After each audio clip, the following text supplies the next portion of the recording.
Hello, everyone. This is Dr. Arik Greenberg, and I am recording a little bit of an addendum video to answer some of the questions that maybe I did not answer sufficiently in my recent interview with Reverend Jesse Lee Peterson, the host of The Fallen State, a web-based talk show that I was interviewed on a couple of weeks ago, and it recently aired. And I just kind of wanted to give some more fleshed out answers to some of the questions that I felt that maybe I did not answer sufficiently. Reverend Jesse, he has kind of he definitely has an agenda that he's trying to pursue, and he's definitely more conservative than I am, both on a political and a theological religious level. And I respect him, and I think we could learn a lot from each other. And I enjoyed working with him.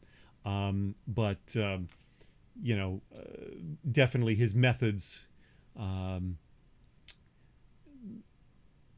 he kind of has a machine gun style of asking questions. So a lot of times I was unable to answer some of these questions sufficiently or deeply enough before he'd move on to the next question.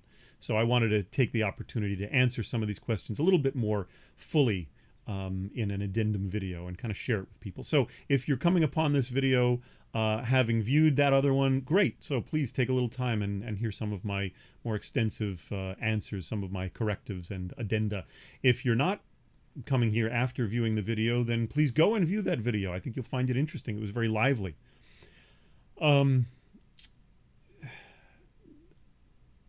think a lot of people wanted me to be a bit more aggressive in my answers, and I saw this in the comments. A lot of people were saying, "Oh, why does this guy, he takes so many words to say so many things and never really says anything, or he was always wishy-washy and kind of beat around the bush." And so, yeah, I recognize that maybe I meandered a little bit too much in some of my answers, or there was a little bit too much. That's a good question. Well, you have to understand, or well this, or well that. People seemed to want more definitive answers. Yes, no. That's a lot of these questions. They don't deserve that type of answer. There is no yes or no to those. It's not that simple.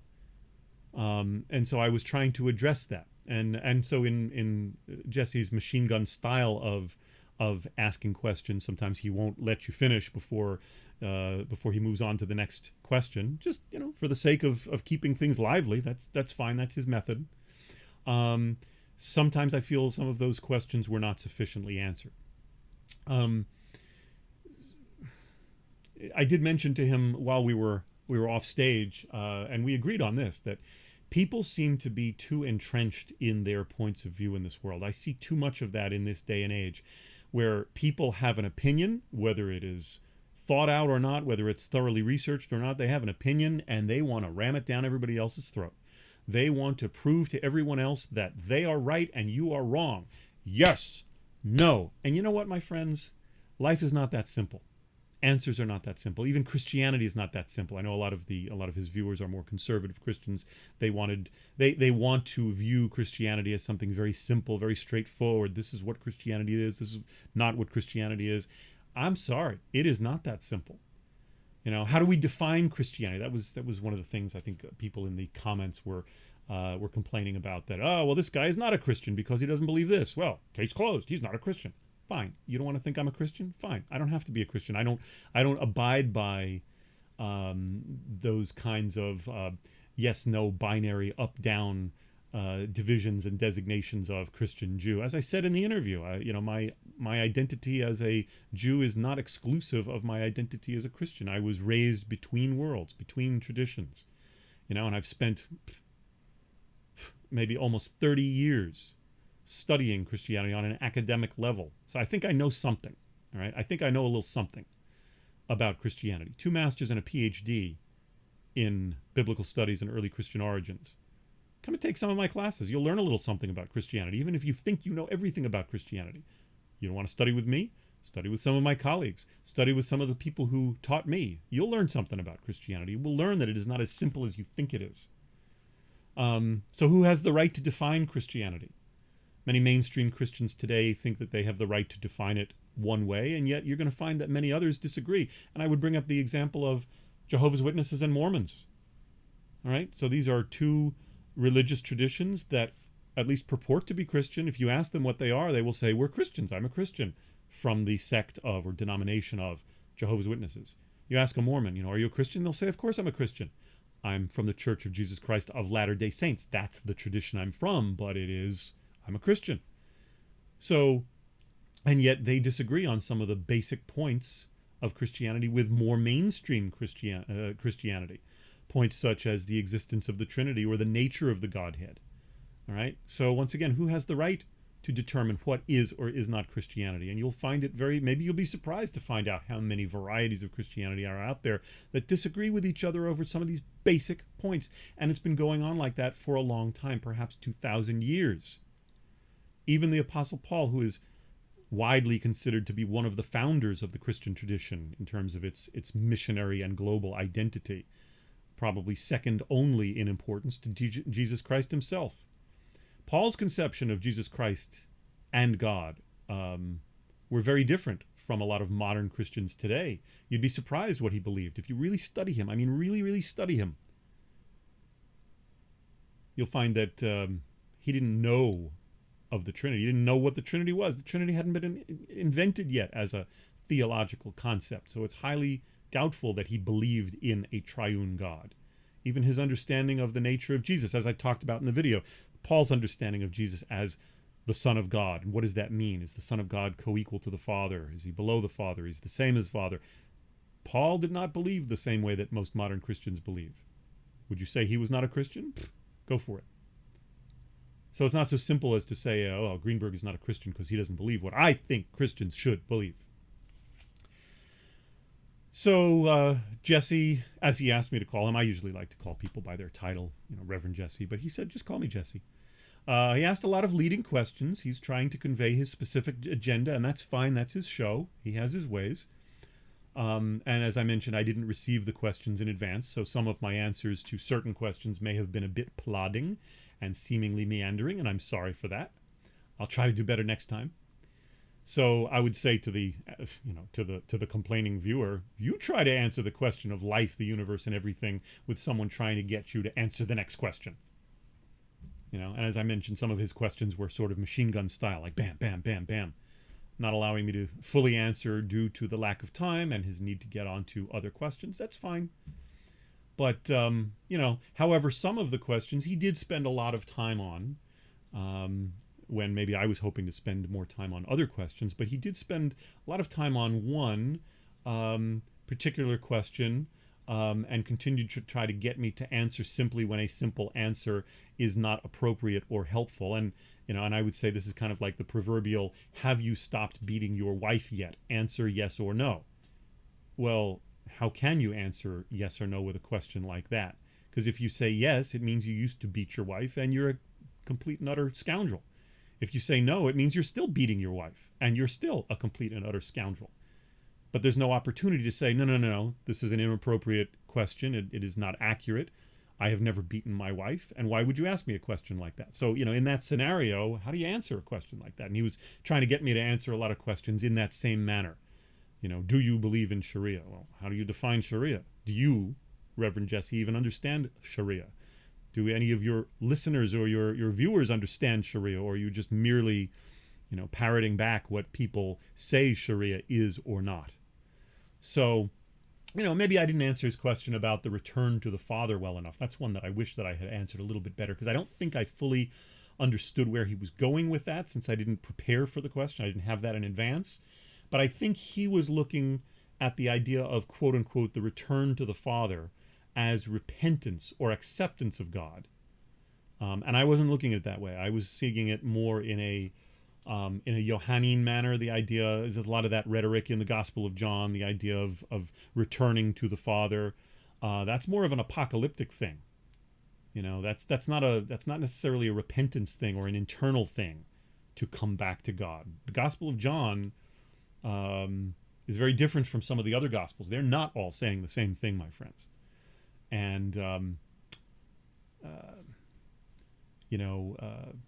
it's not repentance or acceptance of God, but rather the Johannine Gospel is talking about it in a very temporal fashion. Has the apocalypse happened yet? No, it has not happened yet. Therefore, you have not returned to the Father. You can't return to the Father. Right? So in that way, I was kind of answering it from the perspective of the Gospel of John. If I'm still here on earth and the apocalypse has not yet happened, how can I have returned to the Father? And this is, by the way, in about 17 minutes into the video or so, in case anybody wants to kind of look for that. So no. Am I a son of God, a child of God? Yeah, I believe I am. Can I be a child of God, be from the Father and not have returned to the Father? Yes, temporally. Yes, I can be one and not the other. I have not yet returned to the Father because we're still here, you know. But, you know, Jesse looks at it differently. He has a different theology. That's fine. You know, Gospel of John, it was a multi-step process. And I don't think Jesse was allowing for that understanding, that interpretation of John, which, of course, I think is natural and organic to the Gospel of John. I don't think I'm doing it violence so as to interpret it that way. His understanding is based in a sort of combination of many, his meaning Jesse, his understanding is based in a combination of many different New Testament texts, sort of mixed and melded together in what is sometimes called a systematic theology, but I don't think it's necessarily sound. You know, you always wind up engaging in the action of picking and choosing. Anytime you try to construct a systematic theology, you're always going to ignore one thing by playing up another. And we'll talk about that in a second. So he and I are not necessarily speaking the same language here in terms of our theology. We always pick and choose. I mentioned this in the video. You know, if we are by what it says in the Acts of the Apostles, the famous story of Peter having this vision of the great big blanket of unclean animals coming down from heaven, and the voice from heaven saying, "Rise, Peter, kill and eat," which supposedly declared all foods clean as opposed to being kosher or unkosher. Yeah, you can eat the alligators, eat the pork, eat whatever you want. It's all clean. You know, if we accept that, then we are delegitimizing, we're rejecting all of the places in the Old Testament where it says, no, you're not allowed to. You're not supposed to eat those foods. Do not eat the shellfish. Do not eat the pork. Don't eat meat sacrificed to foreign idols, etc., and so forth. All right?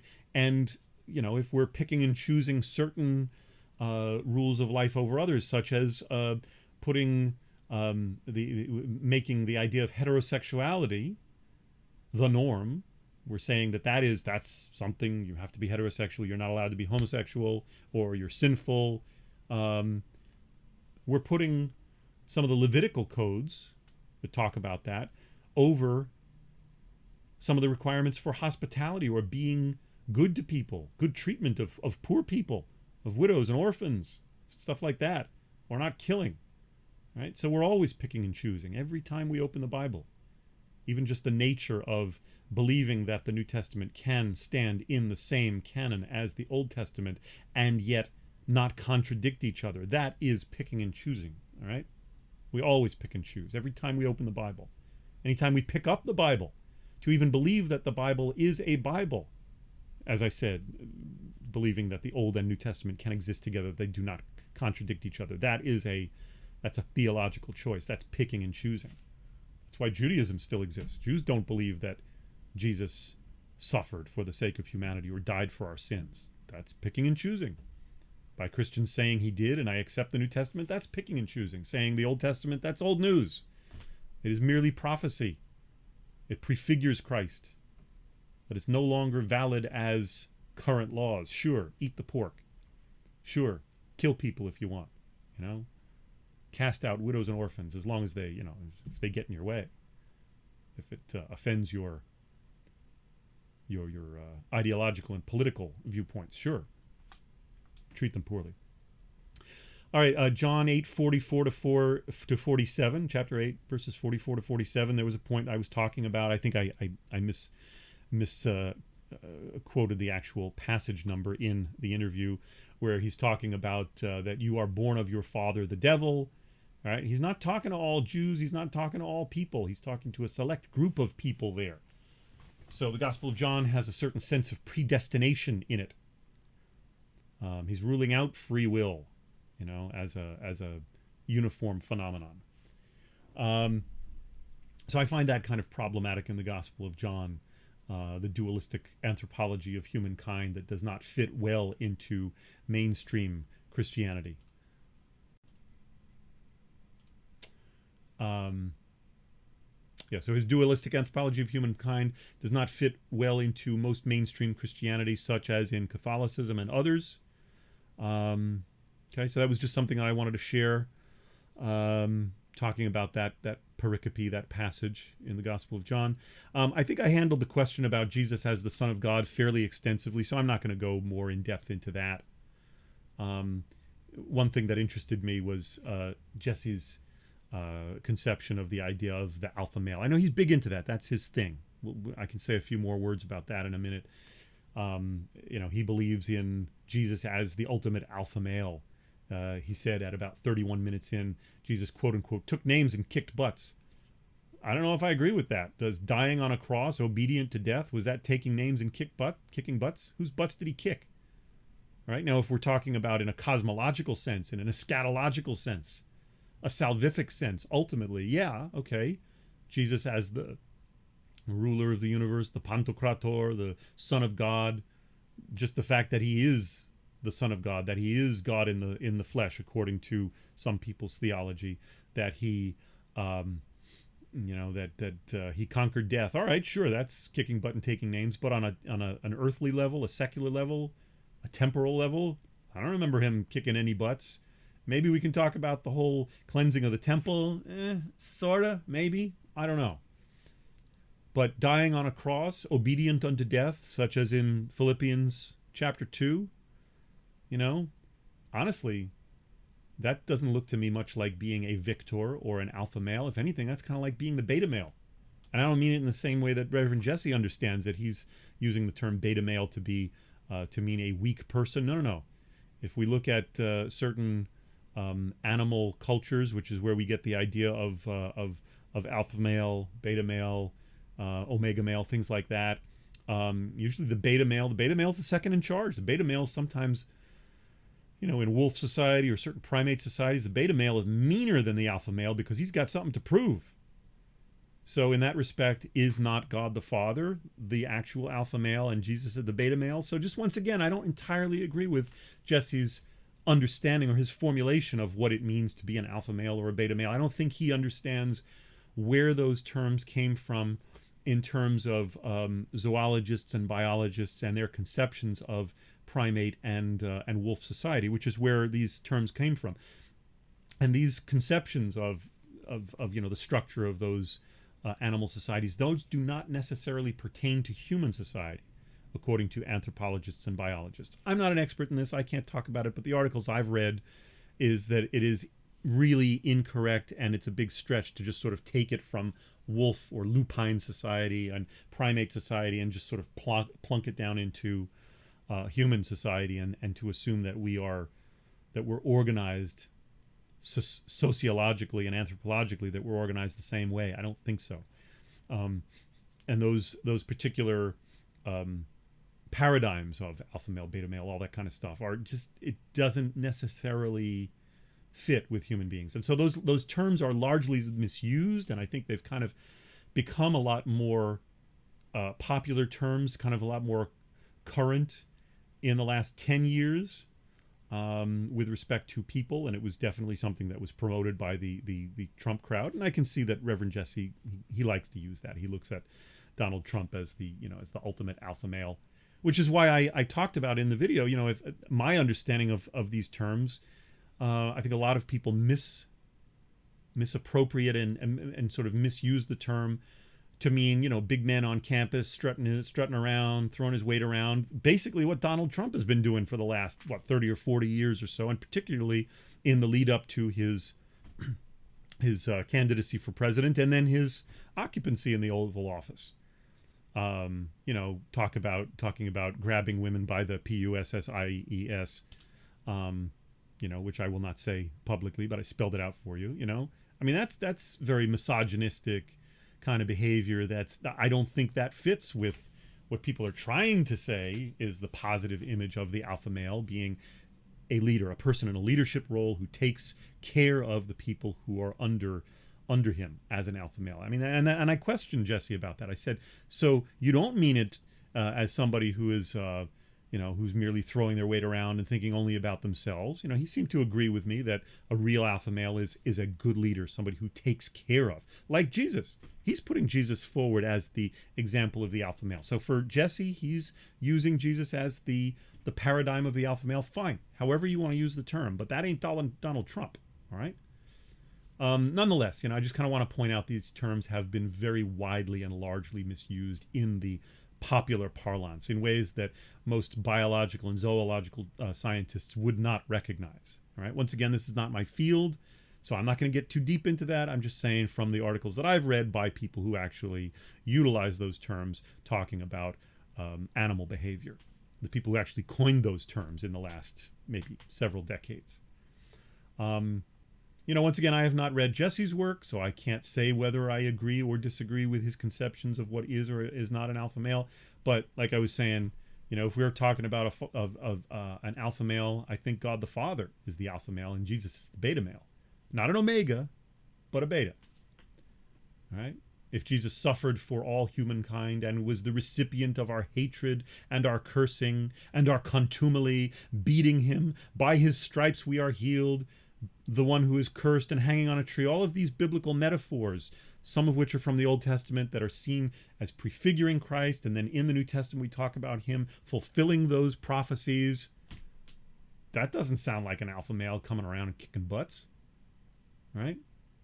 Just the whole idea of Jesus being obedient to the Father, obedient unto death, serving us, that we are saved through Jesus's sacrifice for our sins. But I don't know. It depends on how Jesse defines his usage of the word alpha. Maybe for him, that's what an alpha does. An alpha sacrifices himself for the greater good of the pack, or the, whatever we're calling that unit. I don't know. All right. I want to mention one other thing here. I know he doesn't seem to like the idea of lesbians or lesbianism. He kind of treated it like a dirty word, the way he was talking about one of the founders of the BLM movement as lesbian. He kind of said it sort of jokingly under his breath in that way. Let me just mention one thing. Even for those who look at the Levitical codes in the Old Testament as being programmatic or I guess we would say demonstrative of what we as human beings should or should not do and how we should act, if you take it purely literally, on a literalist level, that the Levitical codes that prohibit homosexuality, it's only talking about male homosexuality, all right? So there's a bunch of ifs here, right? Never mentions anything about female homosexuality or lesbianism, as it's commonly called. Doesn't say anything about it. Nowhere in the Old Testament does it prohibit lesbianism, as far as I know, all right? Maybe in the New Testament it is mentioned by Paul. It's still a very vague passage in Romans 1:26, where Paul, and this is just one translation, Paul says, even women, their women, he's talking about particular women in a certain city, even their women exchanged natural sexual relations for unnatural ones. Well, he doesn't really expound upon that. Who is he talking about? What is he talking about? Maybe he's talking about zoophilia. Maybe certain women in those areas were making love with animals. I don't know. He doesn't really specify. Maybe that is the only place in the New Testament that decries lesbianism. All right. So for anyone who wants to take the Bible purely literally and follow its proscriptions and its definitions of righteous and or sinful behavior according to a literalistic interpretation, that's fine. But you're going to have a lot of discrepancies and contradictions. All right. So here's one of those where, sorry, doesn't say anything about lesbianism in the Old Testament and possibly doesn't say anything about it in the New Testament, right? Okay, and let me just say one other thing about that. Why doesn't it say anything about it in the Old Testament? I don't know. I'm not a Hebrew Bible scholar. I'll leave that to the scholars of Hebrew Bible as to talk about whether there's a tacit approval of lesbianism amidst the idea of sister wives in a harem with one patriarch. I mean, I don't know. I don't know. I won't even go into that. But Paul is, in a number of places in Paul's letters, he talks about how, well, this is merely my opinion talking about this particular thing. He says, it's not necessarily from God, it's my opinion. So how do we know? Maybe that was Paul's opinion and not necessarily from God. I just think Paul didn't like gays. You know, and I know that some folks from the other side of the spectrum, the more liberal and progressive sides of the theological spectrum, have tried to reinterpret Paul so as to have it come out on the side of, well, no. Paul was talking about a particular type of relationship with a power differential. He was talking about certain types of pederastic or pedophilic relationships, and those are what he is decrying, but he's not saying anything about equal consenting adults who are engaging in male homosexuality. So people will often, in the liberal end of the spectrum, kind of try to mangle and reinterpret Paul so that Paul comes out to be like a 21st century supporter of the LGBTQ community. I don't think that that's correct. You know, I think Paul just didn't like gays, and you know what? That was his opinion. Fine. You know. Okay. Somewhere about 35 minutes in, we start talking about the BLM movement or Black Lives Matter movement. You know, I'm just going to reiterate, I support the concept of Black Lives Matter. I support as a concept, as a movement, I support it.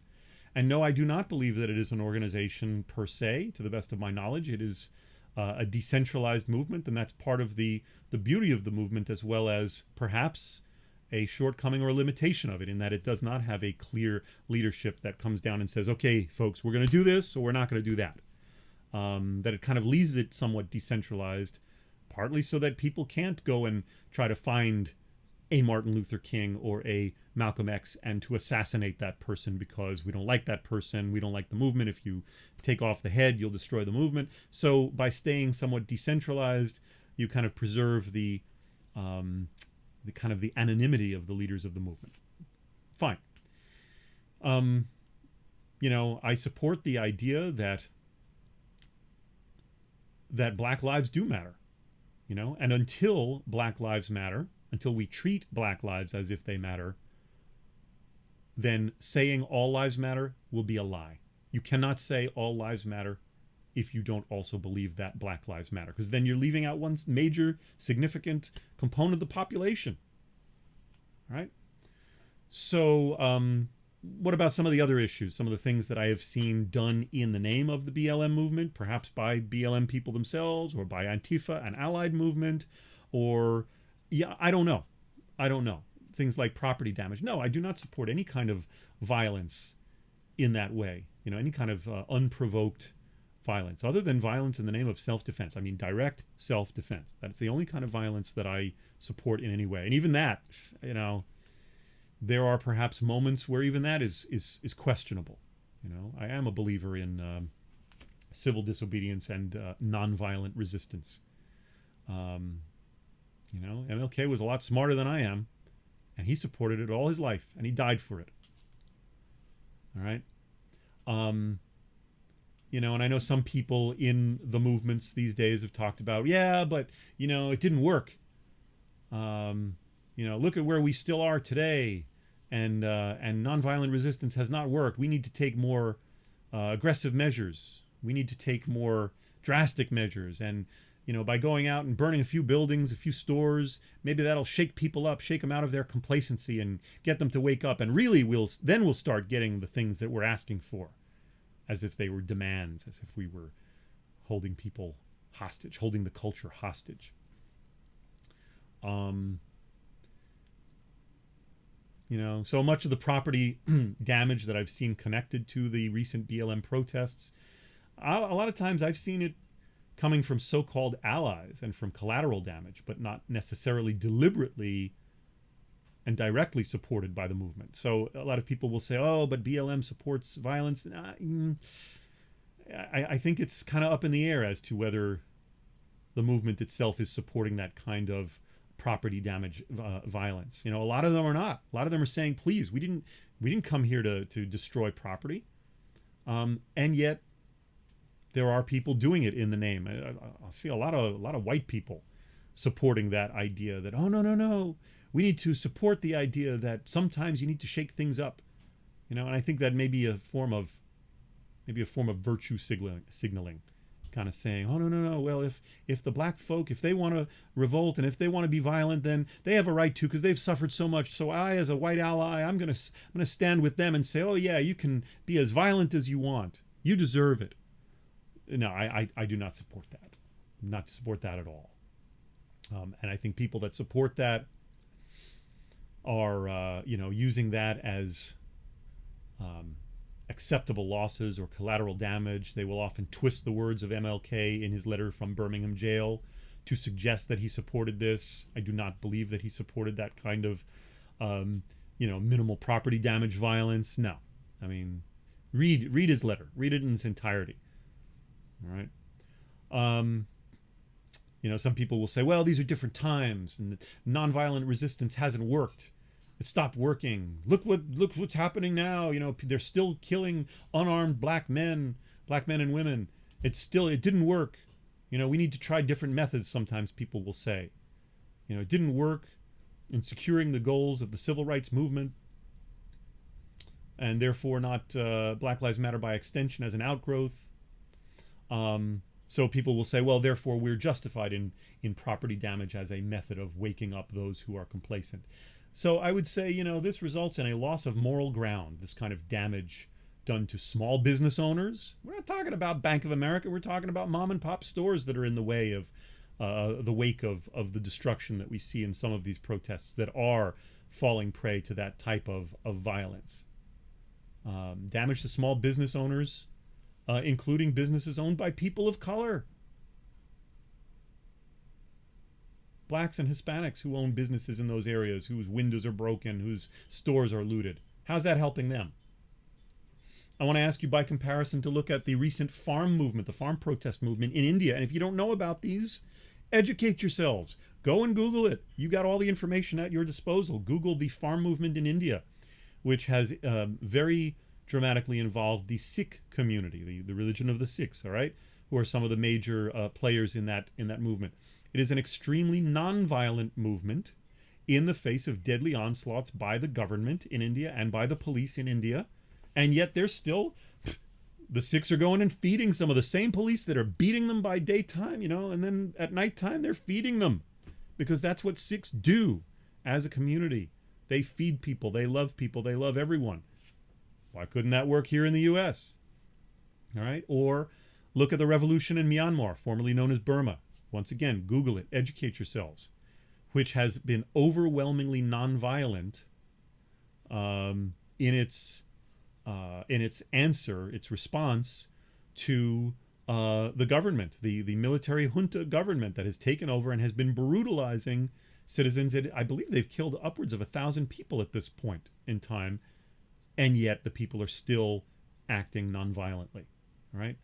So while the problem of police brutality against unarmed African American people here in the United States, along with a few white folks in certain cases, is significant and it is worthy of being addressed, it is an important problem that should not be forgotten. However, we should not artificially overestimate or exaggerate the extent of the conflict or the brutality to suggest that it is on the same level or the same extent, the same widespread extent, or the same concerted and widespread nature as the Myanmar government's systematic and deliberate widespread mistreatment of its citizens, or that of other totalitarian, brutal, tyrannical regimes. It is not the same here in the United States today. The situation of African Americans today, while yes, still requiring change and improvement, is not the same as what we saw in the Jim Crow era and the pre-civil rights era, especially exemplified by the Tulsa Race Massacre of 1921. Things have changed. Yes, they still need to continue to change, but they have changed. And we need to look at that and we need to recognize that rather than just looking at our moment in time as if it were static and therefore using that to justify our desire to go out and break some windows and get some new Nikes. All right. All right. So at 37 minutes and 20 seconds, Jesse stopped my answer about what I disagreed with about Black Lives Matter. And my point was that if we abolish the police in order to, quote, start our own, which was a comment made by a colleague of mine who I was mentioning in that video, What I was hoping to say was, will they not also be empowered with the same violent means, the same ability to exert deadly force in order to enforce the law, whether it's through a truncheon, a billy club, a taser, or a firearm, and who's to say that they will not be any more just or peaceful than the current police forces that are currently in power right now. Many of which, by the way, do have a lot of people of color in their police forces. Look at LAPD, and a lot of people don't know this. You look it up online on the Wikipedia page for LAPD, which is approximately half comprised of Hispanics. About 48 to 49% of LAPD is Hispanic. About 10% of LAPD is black. Approximately 7% is Asian. All right. White folks are in the minority in LAPD right now. This is a different LAPD than the Rampart scandal era or the Rodney King era.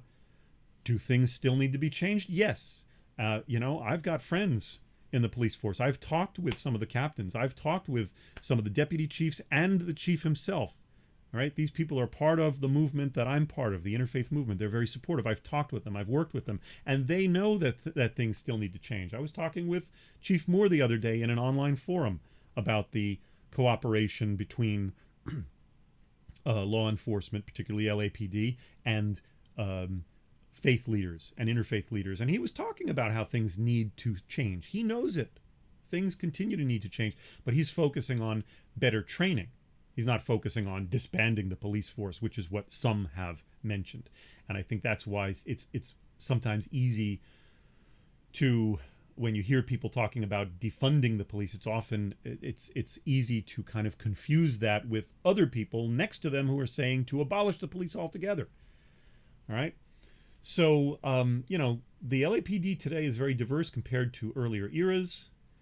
But if we were to disband the police force today and restart it from scratch, as this one colleague was saying, so that it is more representative of ours, quote unquote, to start our own. And I assume she means a police force that is comprised of people of color or comprised specifically of African Americans, specifically to support and protect the African American community. I don't know exactly the parameters of what she was saying. My concern is that we're going to get rid of all these experienced officers who are veterans of the force, who are just going to go home, and we're going to replace them with untrained officers who are in no way connected to or have had no training or experience in law enforcement, but they're indoctrinated into our particular progressive ideologies, so therefore they're acceptable. So we're not going to benefit from the experience and the continuity of officers who have already been longtime veterans of law enforcement. So that type of claim, that's one of the concerns that I have. That's one of the things that I would say is a shortcoming of some claims within the BLM movement. Once again, BLM is not a monolithic entity. Not everybody who supports BLM thinks the same thing or espouses the same thing. There's a lot of variation. In the same way that I was saying, there's a lot of variation within Christianity. Christianity is not a monolithic movement, nor is Judaism or any religion, or Islam, as we were talking about, All right. I wanted to say something about gangsta culture, and I'm using the term that way specifically to refer to some of the, the more urban-oriented youth subculture that's connected to certain ethnic demographics, right? I know that Reverend Jesse is particularly against that. He and we have some overlap in what we're saying. I don't like gangsta culture in any way, whether it is an idolization and a valorization of the mafia in terms of the original Italian mafia, or whether we're talking about other other kind of ethnic gang movements, or whether we're talking about African American hip hop gangsta rap culture.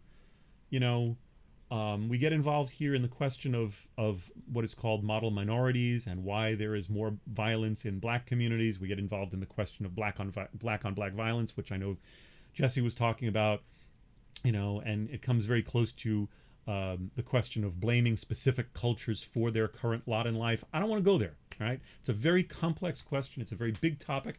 I don't have all the answers there, but I do think that we do have some problems within music and pop culture, particularly pop culture icons, some of whom are from the black community, some of whom are not. Some of them are white, right, who are endorsing violence and countercultural behavior and have been doing so in the last 40 years in ways that I think would have been unacceptable to leaders of the black community like Martin Luther King or Malcolm X, and to some of the most highly educated and upwardly mobile and productive members of the black community in earlier time periods. I think that the concept of resistance that is put forward by gangster rap culture is not the same as the kind of resistance, resistance to white supremacy, resistance to oppression, resistance to the hegemonic culture, repression by the hegemonic culture that we saw coming out of jazz culture from an earlier time period, or the Tuskegee Airmen, or to those who developed historically black colleges, or those who were involved in the Harlem Renaissance, or those who built the so-called Black Wall Street of Tulsa, Oklahoma, that was destroyed in the Tulsa massacre of 1921.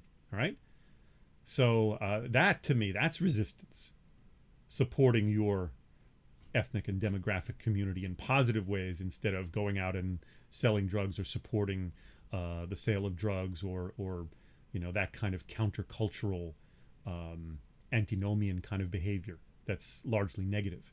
All right. But since I'm not a member of that demographic, I don't think that I have the ability or even the right to speak authoritatively about what has gone wrong or what is right. All right. There are definite limitations to what I can say here, but I'm just kind of responding to what Jesse had asked me. Bottom line, I just don't think that gangster rap culture is a positive element or a proper role model for any youth culture, whatever your ethnic and racial demographic is. There are better forms of resistance than that. And I know that Jesse and I agree about this, all right? So that's one place where he and I agree. So hopefully his followers would like to hear that and cheer that. I wanted to hear more from Jesse about his upbringing. How did he grow up in Jim Crow era South and Nazi racism? He's talked about how he doesn't believe racism exists or he didn't experience racism. I don't know if I fully understand that. And this is where I'd like to learn from him. What was it about his experiences that have made him more conservative, theologically and politically conservative? I want to learn from his lived experience. I didn't have the that same experience that he had growing up. I didn't see what he saw growing up. Who the heck am I, as a privileged white male, to say to him, "No, Jesse, you're wrong. You shouldn't believe this way"? I see a heck of a lot of white people doing that. That's the only way we're going to learn, is by really engaging and listening to those with different experiences from our own, or from what the mainstream, media tells us. Okay, I want to talk about Sharia. I know he keeps talking about it as Sharia law. That's kind of an artificial term, somewhat redundant. You just call it Sharia. It's not Sharia law, it's Sharia. All right. Frankly, without going into detail, it is the Islamic equivalent of biblical values or biblical law. All right. We throw these terms around like we know what we're talking about, or all of us are intending to mean the same thing. If we talk about biblical law, my conception of biblical law or biblical values, we talk about, good family values or biblical values. Two different people using that same term will mean different things. If we look at the, once again, the Levitical codes or some of the proscriptions of what you should or should not do in the Old Testament, biblical law enjoins us to stone people to death, particularly gay people, or people who've had premarital sex, or people who've had divorces, or whatever. It's just a complex set of laws about what you're allowed to do or not allowed to do, and it often involves, summary executions of people using stoning, or chopping their heads off and stuff like that. All right, if we interpret it in the most extreme and literalistic manner. So is that what we mean when we say biblical law, or are we talking about loving people? All right, a more progressive and liberal interpretation of biblical law focuses less on legalism and stonings and focuses more on love and acceptance and kind treatment of people. All right, to me, that's biblical law, biblical values. So whose interpretation of the Bible are we talking about? It's the same thing with the Quran. All right, if we're talking about ISIS, their conception of Sharia does involve beheadings. It does involve cutting off the lips of women. That's actually more Boko Haram in Western Africa, which, yes, they've done, right? It's horrible stuff coming out of those communities, right? But the more moderate Islamic nations or people here in the United States, I've never heard a person mentioning, oh, yeah, we should, chop people's hands off, chop their heads off, cut off the lips of women, etc. No, I've never heard that. All of the Islamic clerics that I've talked to, that's horrifying to them. All right? So don't apply one set of rules to yourself as being on one side of a conversation or one side of an argument, a dispute, a debate. Don't apply one set of rules to yourself and an entirely other set of rules to your adversary or to the ones that you don't understand and consider the other. All right? So in terms of, saying, well, no, that's not Christianity. We don't do that. We don't do that anymore. Or that's not how, and that's not what we mean by biblical law. Oh, yeah? Some people do believe that. There's still places in the Deep South where the KKK exists, and that's their conception of Christianity. Christianity is, for them, reconcilable with white supremacy, with killing of ethnic minorities, religious heretics, and so forth. Yeah, lynch them, burn them, hang them high. All right. So the question of, can I trust Sharia law, as he kept saying, can I trust Sharia? Can I trust anybody who believes in Sharia? Basically, I could say the same thing about biblical law. Do I trust any Christian who says, I believe in biblical law or biblical values? Oh, really? So you believe in in stoning people to death for minor infractions, like disobeying your parents? Isn't that biblical law? I can't trust them. We can't trust any Christians who believe in biblical law. We need Christians to reject biblical law. They need to publicly repent and reject biblical law. Otherwise, we can't trust Christians. I'm kind of speaking playfully here. Don't think that's what I'm suggesting. All right? So if I trust biblical law, then I trust quote-unquote Sharia law. Only as far as I trust those who interpret it. It's how you interpret it. All right? No, I don't trust ISIS. I don't want ISIS here in the U.S. All right? But my Muslim colleagues that I know and love and respect, yeah, I trust them. These are good people. I stand by what I said about Islam. The Quran is a compilation of revelations and prophecies that were revealed over time, over the course of many years in the life of the Prophet Muhammad, and they cannot be taken out of context. In the same way that you can't take something from the Bible out of context and make it universal. All right? And by the way, I should mention there are two Muslim cops that I know. I mentioned one in the video, but actually, and I was thinking about one particular one, but I shouldn't neglect to mention the other. And of course, I'm not mentioning anybody by name, so neither of them should feel slighted that I thought of them first, but both of them are friends and colleagues of mine. One of them is black. He's African American. Right? I trust him. I trust him with my life. Good human being. As for Muslims attacking and raping white women, as he mentioned over in the UK, that's not supported by the Quran. It doesn't say go out and rape white women or any women, right?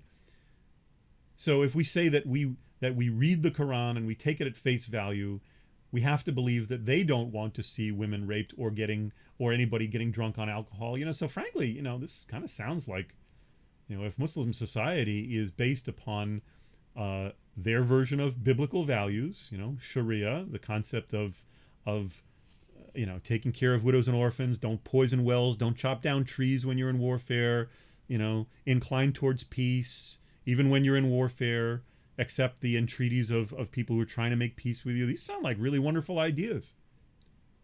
Sounds like Muslim society might be a pretty peaceful one if they follow those actual laws. But once again, in fact, it depends on how one interprets it. Because ISIS's conception of Sharia and therefore Islamic society is not a peaceful one, nor is the conception of Islamic life under the Taliban or any other totalitarian tyrannical regimes that are extremely that are extremist, extremely violent, right? But I would say the same thing about any other regime, whether it's a communist regime or a Christian-oriented regime that is oppressing its people, all right? So, yeah, in Afghanistan, the Taliban's version of Sharia doesn't allow women to be educated or in any position of authority. It's terribly misogynistic. I wouldn't want their conception of Sharia. Of course not. Look at what they did to Malala Yousafzai. Shot her in the head and left her for dead. And only by the grace of God was she able to survive and to talk to the rest of the world about the importance of educating young women and so forth. But we saw that kind of, oppression of women in the Christian West up until recent times as well, right? It was only into the second decade, and actually into the third decade of the 20th century, that women got the right to vote. Fact is that all of my American Muslim friends have said that the Constitution is the best government document to put into practice that supports the kind of morality that they believe that the Quran espouses. Do you hear what I'm saying? That they believe that the Constitution is in line with the Quran, that the Constitution is able to be reconciled with Sharia values, all right? That it supports the same kind of values of charity, kindness, compassion, acting in a godly manner. And all of my friends have said, hey, I don't want to see the Constitution supplanted by the Quran. I don't want to see the Constitution abolished. No, it's very much in line with the Quran. The Constitution is what gives me the right to worship freely and safely within my country of America. So the two are entirely workable and reconcilable with each other, according to my friends who know the Quran a heck of a lot better than I do. Certain sheikhs and scholars that I know.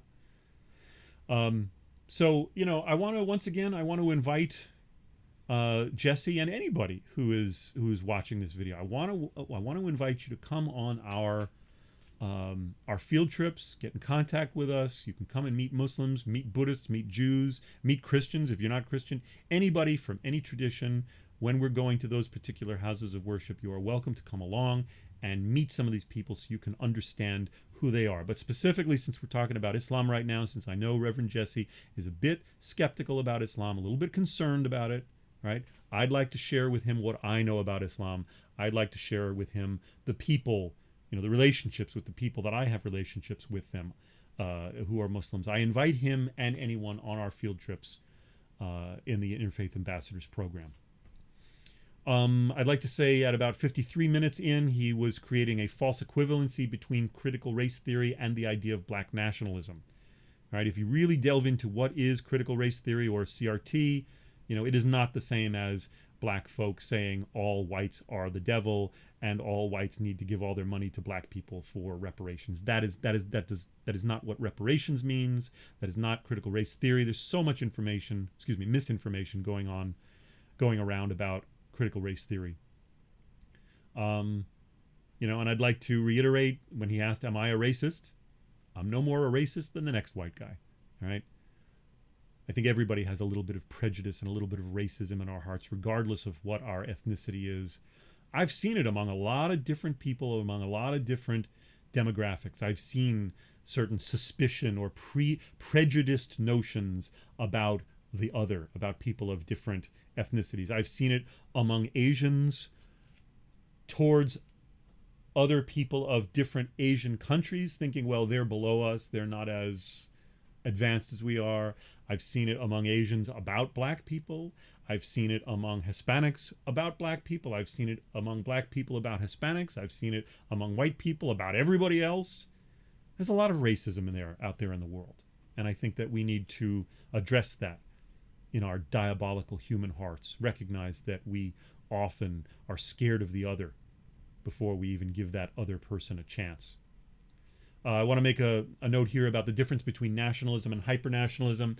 I know that there are some people who use the term nationalism in positive ways, and I understand it's all about usage. They don't mean it as racism or jingoism. Look that term up if you need to. So I sometimes use the word hypernationalism to refer to the kind of toxic nationalism that we've seen in the last couple of years, which says, my nation is better than everybody else's nation, and we're going to kick everybody else's butts. That's what I'm talking about. I'm using the term hypernationalism there to kind of distinguish it from the kind of patriotism that I do see from some more conservative communities in their profession of nationalism, that to use the term nationalism to mean I love my nation. So they're kind of using the term nationalism and patriotism interchangeably. Is that what it means? I don't know. You know, I'm being more descriptive than prescriptive in my treatment of words, you know, because usage is everything. Words change their meaning over the course of time. So you know, but you know, I would say I am a patriot. I support my country. But I am not a nationalist to the exclusion of all others, if that makes sense. And I call that hyper-nationalism. Excuse me. Let me say a few more things here, mainly talking about some of the comments. People like to comment. People like to participate. Everybody wants to be heard, and that's a wonderful thing. The downside of this is a lot of people like to hear themselves talk. And a lot of people don't really have anything good to say, or they haven't thought things through before they actually open their mouths. And I saw a lot of that in the comments. I see that everywhere in comments. People just kind of yammering to make themselves feel heard. Maybe that's one reason why I haven't recorded more videos, because I'm mature enough to know that I don't know anything, and I've kept my mouth shut a lot. And maybe too long I've kept my mouth shut. Maybe I should speak more. You know, one thing I always say to people is listen more, speak less. I want you to listen to me saying that. Read my lips, to quote George Bush Sr. Listen more, speak less. Listen more, speak less. I'm looking directly into the camera. All right. This is the advice that I would give to everybody. All right. Going back to that question of Socrates being the wisest man alive, according to the Pythian priestess, the oracle at Delphi, and Socrates, when he heard about this, when it kind of filtered through society and he heard that the Pythian priestess was saying that he was wise, he said, I'm only wise because I know how unwise I am. And I think all of us should kind of adopt some of that. Before we form opinions about anything, really research all sides of the equation. Listen to people, even if you disagree with them vehemently. Listen to them because they have a different lived experience than you have. Maybe they have something valuable to say. And I'm even talking about people who are completely on the other end of the socio-political spectrum from me. Maybe there's a reason they were there. Maybe there's a problem that they experienced in their lives that drove them towards a certain kind of extremism, which I don't agree with. Maybe I don't agree with that extremism, but it's valid that they had an experience that drove them there. Right? Same with, you know, ISIS and Taliban and whatever. You know, I've heard a lot of people under the Taliban regime talking about that even though the Taliban are brutal, at least there was no corruption. You knew where the Taliban stood. They were honorable in walking the walk and talking the talk. They did what they said they would do. You know, there was no corruption. Whereas there's a tremendous amount of corruption under the current you know, the Karzai regime, and now it's no longer Karzai, Mohammed Karzai, former president of Afghanistan, whoever's the current one. You know, there's a lot of corruption. That's perhaps one of the reasons why we're not winning over there and haven't won. It's because we're trying to get a corrupt regime to become not corrupt. All right. Of course, I'm not saying I support the Taliban, but my point is the people who say, yeah, you know, at least it wasn't corrupt under the Taliban. Think about why they're saying that. These are people who experienced the Soviet regime, they experienced the Taliban, they've experienced the Americans getting involved in their country for, 15 years, 18 years, however long we've been there. All right. So anyway, it's important to listen to people's lived experiences and think about what brought them to that opinion where they are at this point in their lives. Why do they think what they think? Even if we don't agree with them. Maybe we can understand what brought them there and we can maybe work with them, you know? All right. One viewer commented somewhat abruptly.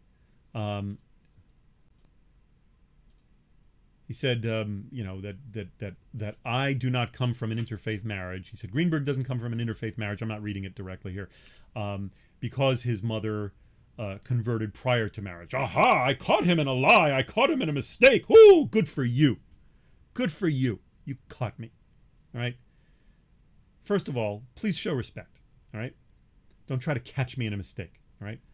It's not that simple. All right. Yes. All right. So I was a little bit generic in how I refer to my parents' marriage as an interfaith marriage. But you're taking these very cut and dry conception of what it means to be an interfaith marriage. Well, she converted to Judaism prior to her marriage. Therefore, when they got married, it wasn't an interfaith marriage because she was the same faith. Once again, to quote my dad, who died and made you boss? All right? Because my mother converted in the synagogue, the Reform synagogue, plenty of conservative and Orthodox Jews would not consider her a Jew at all, and therefore I am not a Jew because my mother was not a Jew when I was born, according to them. So therefore it's still an interfaith marriage. Okay, that aside. She only started the process of conversion. She didn't actually formally convert until the marriage. All right? She what we would say, she explored Judaism. She aspired. She was a postulant, whatever the terms are that Jews might use. They're technical terms for that. So therefore, it was an interfaith marriage. Also the fact that I was not strictly raised as an observant Jew. My parents were not observant as such. The strict definitions of what a Jew is do not help here. All right? So it was a marriage shaped by many factors, many interests, including the former Christian faith of my mom and her family, as well as my mom's New Age interests, because shortly after the marriage, she would not have considered herself a Jew per se. We're nominally Jewish, but she was more New Age than she was Jewish. So my whole identity embodies interfaith. So thank you, sir, for, I forget his name, and I'm not going to look it up right now and try to find who he was. He knows who he is. Show some respect, right? Let me mention also the guy, Lin Chen. I don't have his name in front of me. First of all, I think he's probably just a troll, and I mean no disrespect by saying that. Troll is a very admirable profession.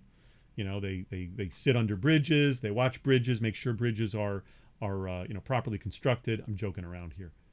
By the way, I'm assuming that his name is Chinese, so I think that Reverend Jesse would probably be asking him to pay reparations for the so-called Chinese virus, which we will see at 57 minutes into the video. So if Lin Chen is a fan of Jesse, he better be careful. Jesse doesn't like him, I don't think. He's on the hook for that one. He might be paying out some reparations. So see to yourself before you criticize others. What I would like to say, however, is regarding the Steven Seagal comment, which I thought was hilarious. It was like the first commenter. He saw my ponytail and said, Steven Seagal really let himself go. I thought that was great. I've got a great sense of humor. I can laugh at myself, my goofiness, So he said, I look like Steven Seagal. That's great. I love it. And I commented back. I said, good one, guy. But let me just say this. I can outlift Steven Seagal any day. Look at some of my state record powerlifting videos. I'm just being folksy here, I'm just chatting. So Lin Chen, he gets in like, Steven Seagal was a martial arts master and blah, blah, blah. You trying to defend Steven Seagal's honor? Steven Seagal's a great guy. I've got no problem with Steven Seagal. I don't know if I necessarily want to look like him. I want to look like me. But, this Lin Chen, he's trying to step in there talking about that I'm not nearly as good as Steven Seagal. He was a martial arts master. Fine, whatever. All right. I won't say anything further about that. Of course, I don't know much about Lin Chen, who he is. I'm sure he's probably a very nice guy if we met in person, but he does not convey himself very pleasantly or respectfully in his online persona, and I think that's a problem. He kind of makes some mention there about RoboKind. I think he's some kind of supporter of some kind of, some kind of stilted, transhumanism, futurism, or something like that. He's suggesting that engineers and scientists are the only people that hold a proper future for humanity, and people like me who are humanities people, we're a waste of breath and a waste of time. All right, so what do you wind up having if you kill off all of the humanities people and you only have engineers and scientists and people like that? We're doomed to a future based only on the whims and greed of the few richest folk in the world who control the means of production. All right?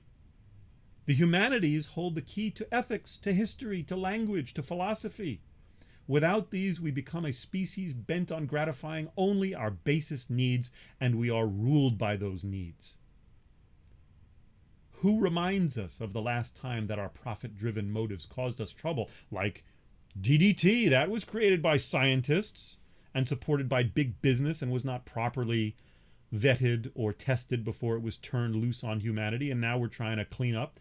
Or asbestos, drugs like thalidomide, DES, that produced all sorts of deformed babies just so that the mothers could avoid morning sickness and things like that. They turned those loose on society before it was fully tested and vetted. This is where ethicists come in. All right? You can't expect that scientists and business people are going to govern themselves, that they're going to police themselves. You need watchers to watch the watchers, so to speak. All right? What about even nuclear energy or oil, both of which, all right, they have their uses in society, but they also have their limitations and their problems. Nuclear energy and bombs are tools, but they need to be governed by good sense and by ethics and a recognition of history. When does a Chernobyl happen? How do we avoid it?